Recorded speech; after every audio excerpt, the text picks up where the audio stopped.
You know someone who always has drama in their life and somehow it's never their fault. Bad things just happen to them. People are always treating them unfairly. Life keeps dealing them terrible cards. They're perpetually stuck, perpetually suffering, perpetually powerless to change anything. Maybe that someone is you. I'm Bear, and today I'm going to explain how victim mentality becomes a psychological trap that keeps you stuck in the very situations you claim to hate. What victim mentality really is. Victim mentality isn't about actual victimization. Real victims of abuse, trauma, or injustice deserve support and healing. Victim mentality is different. It's a learned helplessness that persists long after the original threat is gone. It's when you continue to see yourself as powerless, even when you have choices and agency. People with victim mentality view life through a specific lens. Things happen to them, not because of them. They're always the target,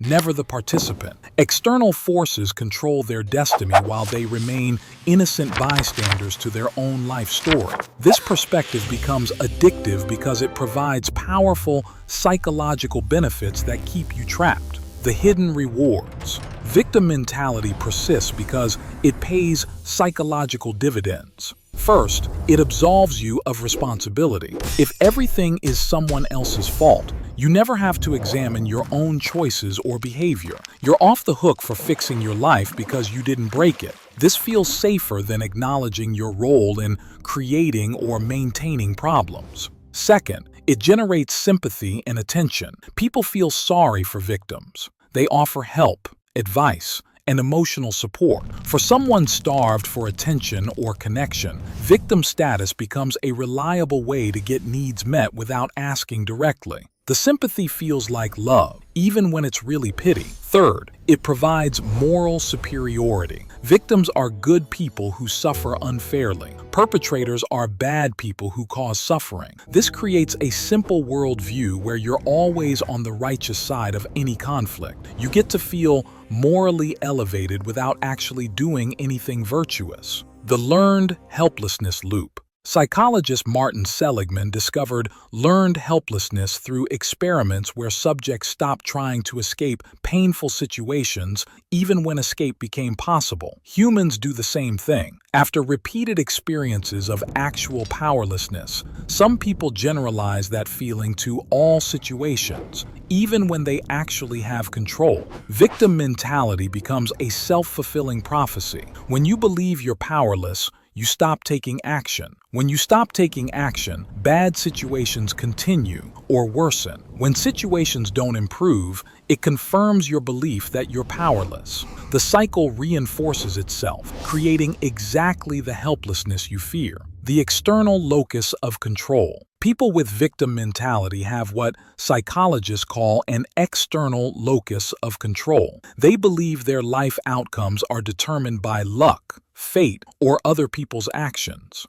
This is the opposite of an internal locus of control, where you believe your choices and efforts significantly influence your outcomes. External thinking can develop from childhood experiences of genuine powerlessness, trauma, or inconsistent caregiving. If your early environment was truly unpredictable or dangerous, external thinking was adaptive. But clinging to it in adulthood becomes maladaptive when you actually do have power to influence your circumstances. The emotional payoffs. Victim mentality provides emotional regulation. Anger at perpetrators feels more empowering than admitting fear or inadequacy. Resentment feels more righteous than acknowledging your own contribution to problems. Blame provides a target for difficult emotions rather than sitting with internal discomfort and uncertainty. The relationship dynamics. Victim mentality creates specific relationship patterns.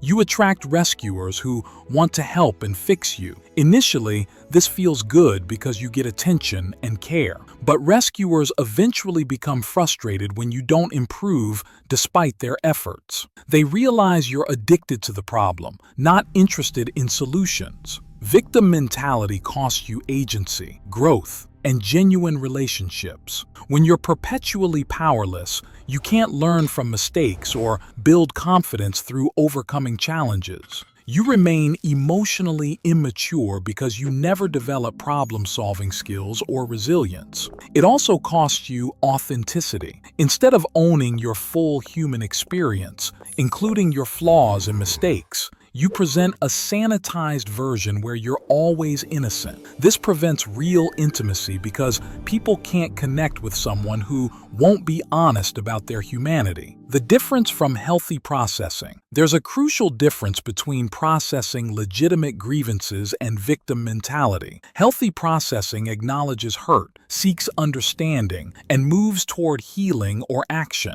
Victim mentality rehearses hurt, seeks validation, and resists resolution because resolution would eliminate the victim identity. Healthy processing asks, what happened to me? How did it affect me? And how do I heal? Victim mentality asks, who can I blame? Who will sympathize? And how can I stay injured? One leads to empowerment, the other to perpetual powerlessness. Breaking free from the trap. Escaping victim mentality starts with recognizing it. Notice when you're telling stories where you're always the innocent party and everyone else is the problem. Ask yourself, what's my part in this situation? What could I have done differently? What can I do now? This doesn't mean blaming yourself for everything or excusing others' bad behavior. It means acknowledging your agency within situations. Even when you can't control what happens to you, you can often control how you respond. Start taking small actions in areas where you do have control. Can't change your boss? You can update your resume. Can't fix your partner? You can work on your own communication. Each small action rebuilds your sense of agency and breaks the helplessness cycle. Bear's final word. Victim mentality isn't about being weak or bad. It's about being human and using psychological tools that once protected you. But what protects you can also imprison you. The mindset that helped you survive difficult circumstances might be preventing you from thriving in better ones. You can honor what happened to you while taking responsibility for what happens next. You can validate your pain while refusing to let it define your future. The path from victim to victor isn't about pretending bad things didn't happen. It's about refusing to let those things determine what happens tomorrow.